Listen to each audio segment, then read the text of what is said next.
Sidang kasus penodaan agama dengan terdakwa Basuki Cahayapurnama kembali digelar dengan agenda pemeriksaan saksi. Untuk informasi selengkapnya kita bergabung dengan Tezar Aditya dan juru kamera Rio Cornelianto dari kawasan Ragunan, Jakarta Selatan. Tezar, siapa saja saksi yang akan dihadirkan dalam sidang kali ini, Tezar? Ya Rudi, sidang dengan agenda mendengarkan keterangan saksi hari ini rencananya akan menghadirkan 5 saksi Rudi. Yang pertama merupakan Pedri Kasman yang merupakan Sekretaris Pusat Pemuda Muhammadiyah. Yang kedua adalah Wilyudin Abdul Rashid Ghani yang merupakan Sekretaris Forum Umat Islam Bogor. Dan yang ketiga Muhammad Burhanuddin yang merupakan advokat.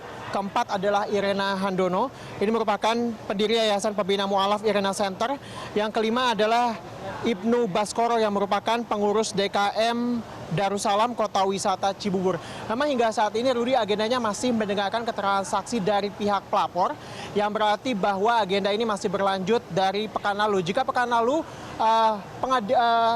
pengadilan ini menghadirkan 6 saksi, yang rencananya 6 saksi hanya menghadirkan 4 saksi karena 2 diantaranya, yang satu berhalangan hadir karena sakit dan yang satu lagi telah meninggal dunia. Saksi yang 1 orang sakit ini kemudian dihadirkan dalam persidangan hari ini, jadi jumlahnya ada 5. Memang jika kita lihat pada draft dakwaan Basuki Cahayapurnama, setidaknya dalam seluruh pengadilan nantinya akan ada 40 saksi yang dihadirkan, dari mulai saksi pelapor, kemudian juga ahli, kemudian saksi fakta, dan juga saksi dari pihak terlapor. Memang jika kita melihat ke persidangan sebelumnya, ini juga persidangan sebelumnya memang pihak jaksa dan juga pihak hakim masih menanyai seputar bagaimana kemudian mereka memberikan kesaksian, apa kemudian unsur-unsur yang mereka duga adanya penistaan agama yang dilakukan oleh Basuki Cahayapurnama. Kemudian pada persidangan sebelumnya memang saksi-saksi yang dihadirkan juga ditanyai oleh hakim bagaimana cara mendapatkan video yang diduga terkandung unsur penistaan agama yang dilakukan oleh Basuki Cahayapurnama atau Ahok. Memang hingga saat ini juga kami pantau di sini belum ada Basuki Cahayapurnama juga belum hadir, demikian juga dari pihak pelapor maupun terlapor juga belum terlihat hadir di persidangan kali ini, karena memang seperti persidangan sebelumnya bahwa persidangan kali ini juga digelar di auditorium Kementerian Pertanian Republik Indonesia.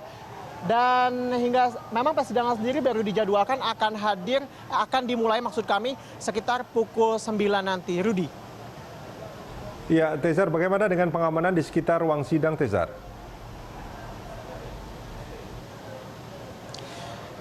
Untuk pengamanan sendiri, memang tadi kami sempat menanyakan kepada Kapolsek Jakarta Selatan yang mengatakan bahwa sebenarnya tidak ada perubahan yang signifikan terhadap pengamanan antara hari ini dan juga persidangan sebelumnya. Masih dikerahkan sekitar 2.000-an anggota personil pengamanan baik di luar maupun di dalam. Jadi memang seperti persidangan sebelumnya dibagi menjadi 4 lapis. Yang pertama adalah pengamanan di dalam ruang sidang. Yang kedua adalah di luar ruang sidang atau di tempat saya berdiri. Kemudian juga di kawasan Kementerian Pertanian.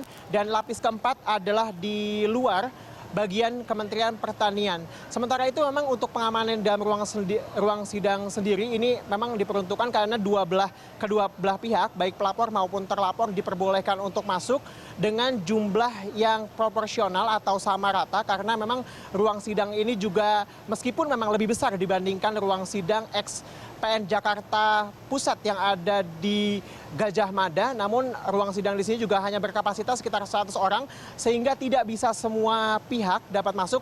Jadi dibagi secara proporsional, hanya 30 dari pihak pelapor dan juga 30 dari pihak terlapor. Sementara itu seperti juga persidangan sebelumnya, Rudi, bahwa media juga dilarang untuk masuk ataupun mengambil gambar ataupun menyiarkan secara langsung. Jadi media hanya diperbolehkan masuk ketika awal nanti sidang baru akan dimulai.